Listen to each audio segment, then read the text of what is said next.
How many pages can I read in a week while working a full-time job? Hey guys, it's Tahira, and that is the question I will be answering this week. I am doing a reading vlog, which basically is a mood reading vlog, but I'm also seeing how many pages I can read like each day and for the whole week. So today is Monday. It is currently around like 1:15 p.m. I have not really read anything, but I am in the middle of a book on my Kindle. I'm in the middle of A Promise So Bold and Broken, I think the title is.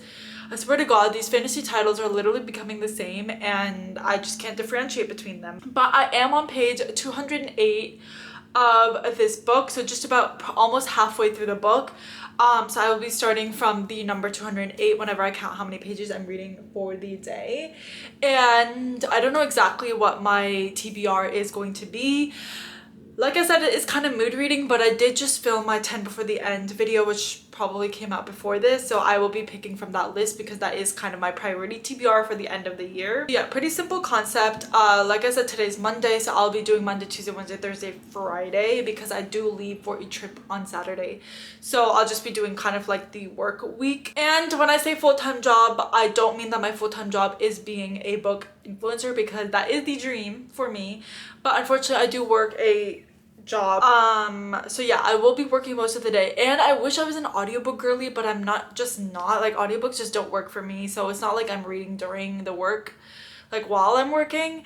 So yeah, most of my reading happens at night, usually after, like, either in bed or like after I have cooked dinner or like had dinner. So I will be checking in probably during those times when I'm reading. But yeah, I'll just be giving thoughts of the books that I'm reading, and then just also keeping a note of just how much I read during the week, because that is ultimately the question I am answering. It is the next day. It is now Tuesday. Ignore that I'm wearing the same hoodie. I ended up reading actually more than I thought I would yesterday. So yesterday was Monday. I ended up reading 102 pages. Like I said, I started at page 208 and I ended up reading until page 310 last night, which is honestly way more than I thought, because usually I don't read that much in a day. But I think because I'm in the latter half of a fantasy book, like I feel like the pace just picks up a little bit and it just gets easier to read. But I am still reading A Promise So Bold and Broken. So like I said, I'm on page 310 for today. I'm hoping to finish this book today. This book has 450 pages, so I have just about 140-ish pages left.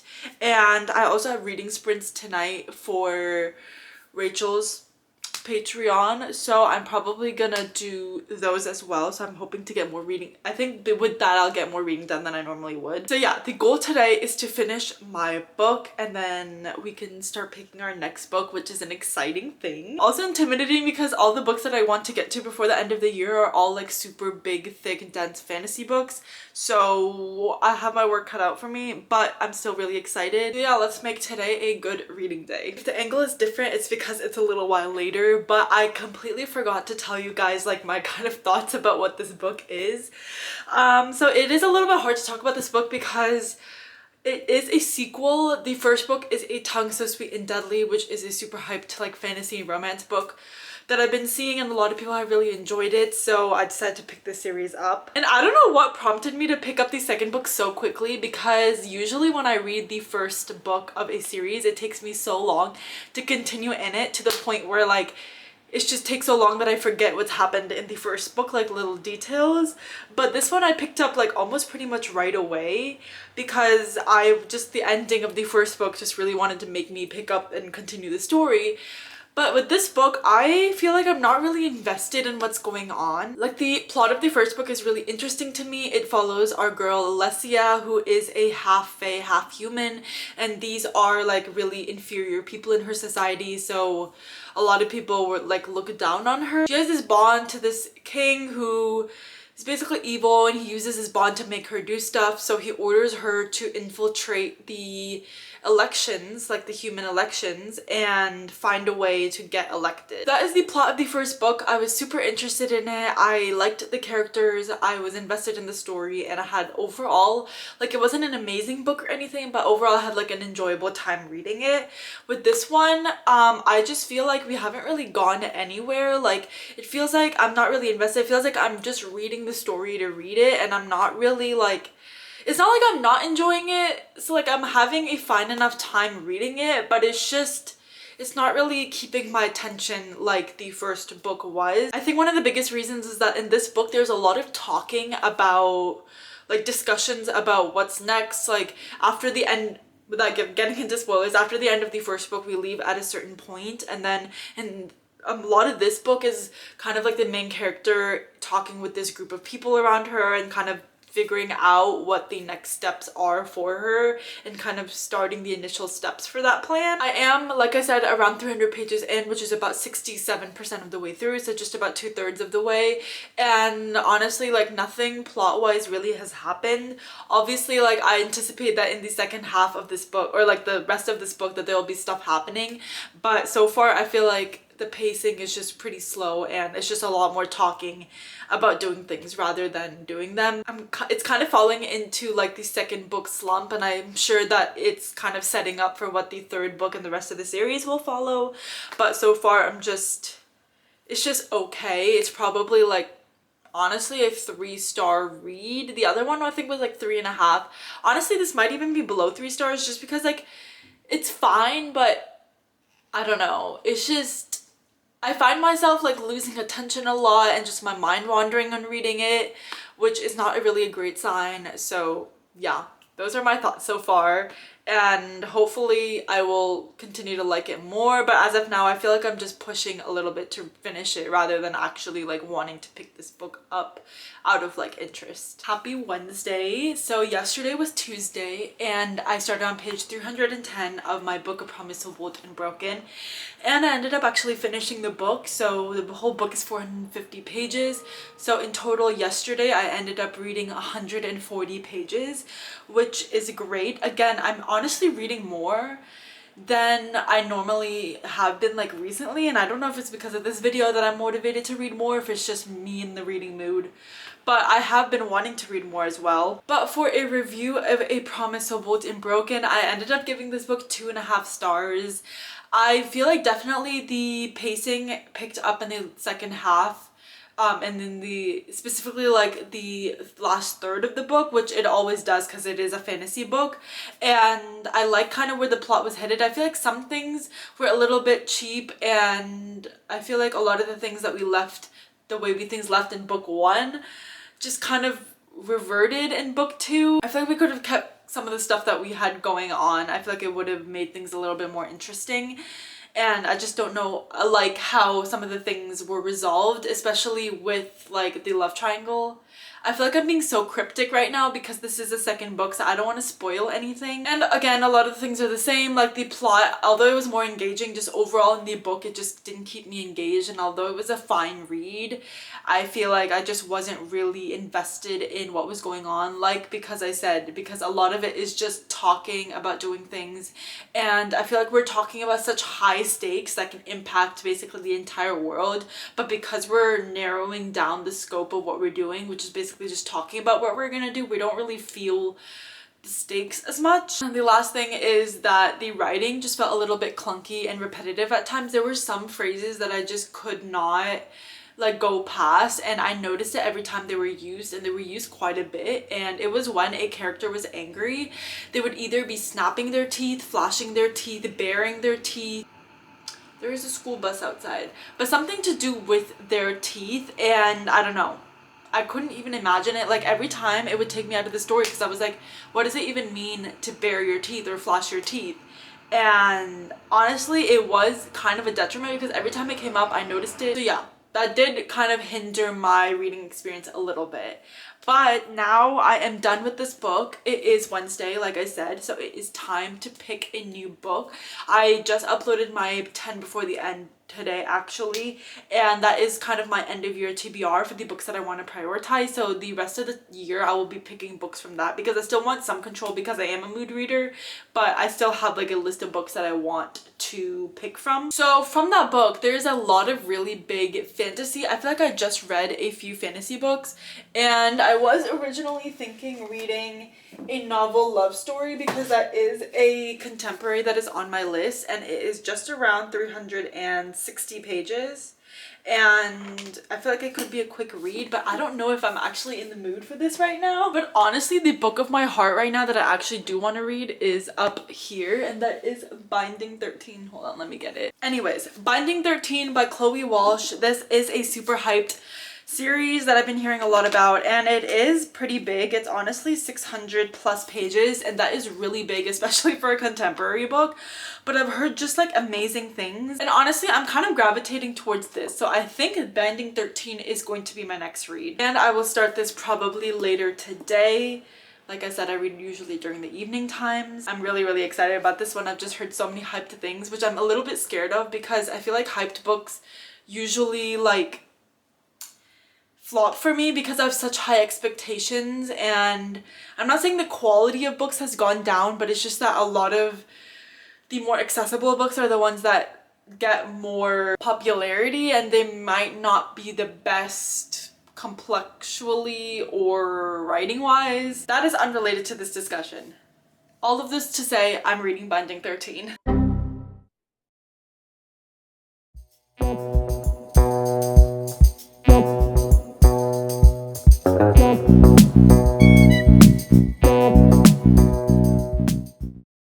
Happy Friday, everyone. Today is the last day for this challenge for how many pages I can read in a week. It's not gonna end up being that much, but last night, which is the last clip you saw, I read for about an hour, so I read almost exactly 60 pages, I think. Yeah, exactly 60 pages of Binding 13 by Chloe Walsh. I feel like I was intimidated by this book at first because it is just so long, and I've just heard like so many amazing things about it that it just felt a little bit intimidating. But once I got into it, it was pretty quick to get into, and the writing reads pretty quickly. One of the things that I noticed as I started reading this is that it is already like pretty heavy. I feel like from the very beginning we are following our main character Shannon, and she is extremely bullied at her school. I'm not really sure exactly why, but I think we're told that it's hinted at that it's because she's really small, like she's really short for her age, and she's overall really tiny. And I feel like that's getting brought up a lot, that she's just so tiny and she's so frail and she looks so weak, and I'm kind of getting tired of it, and I hope that it doesn't keep repeating, because I don't like, I get it, she's tiny, I don't need to hear it like 1,000 more times. So anyway, Shannon is getting bullied at her current school, so she switches schools to go to Tommen College, which is like a private school that is a lot of money, but her parents are working hard to like get her to send her there. But she also has a weird family situation because her dad like thinks that she should just stay at the public school like all the other kids, and he's not really sympathetic to her situation. Her mom and her brother are the only ones that seem like they are in support of her. But anyway, Shannon has met Johnny, who is our male main character. He is the star rugby player, and he is also, obviously, because Shannon is so tiny, of course he has to be like 6'3", and he's huge, and obviously we have that dynamic going on, which I hope that it doesn't focus on that too much, because I feel like, again, we don't need to hear about it 1,000 times. But from the get-go, like I said, we were already getting like all the descriptions of how she was getting bullied. It basically was going through a list of this happened to her, and this is what people do to her, and this is what happens, and blah blah blah, and it kind of felt like already a lot because it was already happening like literally on page like 3 or something. So like I can already tell that this book and this series is gonna be pretty heavy, which I already knew obviously, but I didn't think that we would start getting into it really from like page 2, but that's kind of what happened. I don't know how I feel about it yet. Obviously I'm only 60 pages in, which is pretty like early on for this book, especially because it's so long. It's like just under 10% of the way through, so I still have a lot of the way through. But it is feeling like a typical high school story, and it is kind of reading a little bit YA. I think this is YA, but some people, it is marketed as YA in Barnes & Noble, but some people say that the series is actually adult, so we'll see. But I feel like some of the things are just very typical, stereotypical, tropey, like for example the small girl and the big guy and the star rugby player and the underdog girl who like nobody notices. I feel like it's falling into some of those tropes a lot. I know that both of them kind of have their own history going on in their own pasts and things that they're both struggling with separately that they'll probably end up talking about and allow them to be like more vulnerable with each other. But so far it is kind of feeling a little bit like tropey, but because this series is just so well loved, I'm just keeping my mind open, because even though so far I'm not like totally loving it, I'm keeping my mind open, and I'm sure that I'm gonna get more into the characters and the relationships and everything as I get into it. Just so far it's feeling a little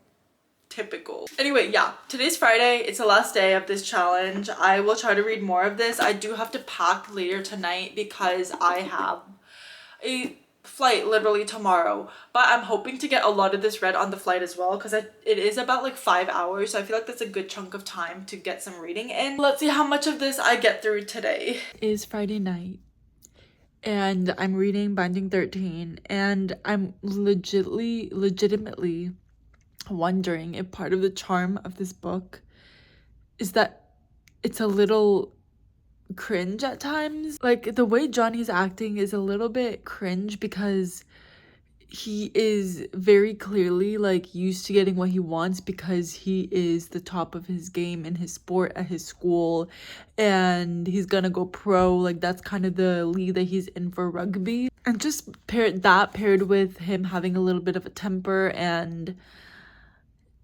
he like admits that he gets preferential treatment because he's so good at like his sport.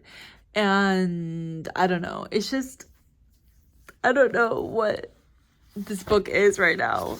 I lost my baby. I mean, I'm still enjoying it. It's not that I'm not enjoying it, but it's just like, it's a little bit cringe, but like I feel like in a fun way. But still, like I need to know why everyone loves this series and these books specifically so much. And I feel like right now it's reading like a very typical cringy YA high school type of characters. But again, we'll see. I know it's probably gonna get better, but right now this is how I'm feeling. So I'm editing this video and I realized that I never finished like Friday's clip, or like the clip of what I read on Friday. I never filmed the end of this video basically because I think I just got super busy with traveling. Anyways, it is several weeks later. I think it's like almost 3 weeks later. So this was quite a while ago, but on Friday I ended up reading from page 60 of Binding 13 to 120, I believe. And so that's about 60 pages. So the total for the whole week ended up being 362 pages, which I feel like is pretty standard. I feel like that sounds pretty right for what I normally read. I normally read like a book a week is about my average speed for reading. So I feel like 362 plus if you like add the weekends, I think that would amount to like 1 book a week. So I think it's totally on point. I don't read that much. I feel like there's always people that are reading like thousands of pages a week, and I'm just not one of those people. But yeah, all of this to say 362 pages, that is my total for the week. I feel like that's pretty standard, like I said. And that brings us to the end of this video. Let me know down below how much you read usually in a weekly average, as of course I would love to know. But that is it for this video. I hope you enjoyed. Make sure to subscribe, and I'll see you next time. Bye.